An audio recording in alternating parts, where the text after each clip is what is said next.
train was stopped here in Grenada, Mississippi to be disinfected for the Memphis quarantine. Memphis had the yellow fever epidemic. Mrs. Fields lived on the corner of First Street, 2 squares away from the depot. It is thought that her new dress carried the virus, for she was dead 4 days later. The second victim was Mr. R.A. Young. He was the clerk of a local dry goods store, also on First Street, where he spent his days. He also owned a liquor saloon where he spent his evenings. When he contracted the fever, he was dead 4 days later.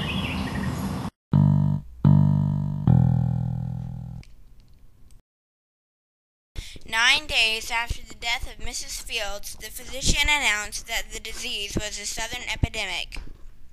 The population was seized with panic, and everybody who was able fled as speedily as possible to the country and other cities, bringing the pestilence with them to places such as Holly Springs.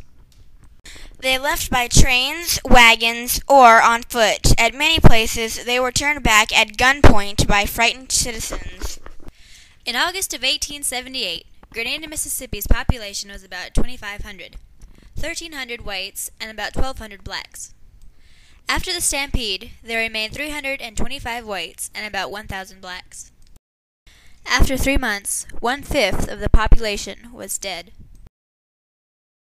Fearful that the disease was highly infectious, many were buried with no gravestone.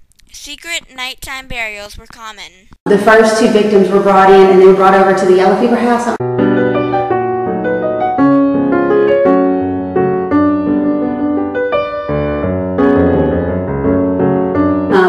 About a couple days later, the first one died, and the gentleman that was living there actually pushed the body out of the window and went out and buried it somewhere. We're not sure because he didn't want anyone to know. By the time the second one died, people started to get sick. E.A. Melton wired to Atlanta, "Help us pay our nurses and bury our dead.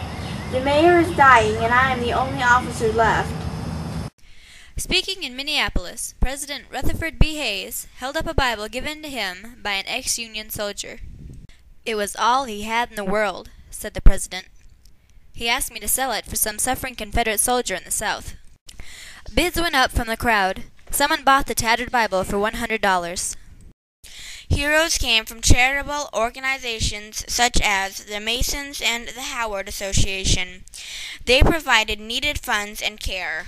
The symptoms of yellow fever include high fever, low pulse, jaundice, yellow skin, and bleeding from the mouth, nose, eyes, and stomach. The disease is known as black vomit, which was caused by intestinal hemorrhage. Treatments included hot foot baths, sponging the body, hot plasters, and bleeding with leeches. When a patient died, rooms were stripped and all items were stoked with oil and burned in the street. Relief finally arrived 3 months later with the first frost. But it wasn't until 20 years later when Walter Reed, president of the U.S. Army Yellow Fever Commission, working in Cuba, isolated the mosquito as the carrier of the disease. They didn't know where the yellow fever was coming from. They didn't realize that it was mosquitoes. And when we actually allowed the yellow fever victims to come here to Holly Springs, it was a conscious decision. It was they had a council that was put together. They made the decision to allow them here because they all said, "Oh, we've got this great air, and we're not all in the swampy areas, so we're not going to get it," because they didn't realize it was mosquitoes. Swampy areas had more mosquitoes, but we still had mosquitoes. So we still did get infected with it.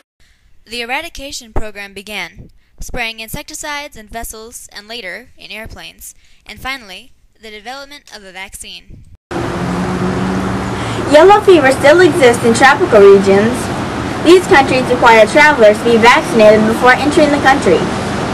Due to the vaccine, yellow fever is now less of a problem. But we will never forget the days when this unknown enemy caused such devastation and despair.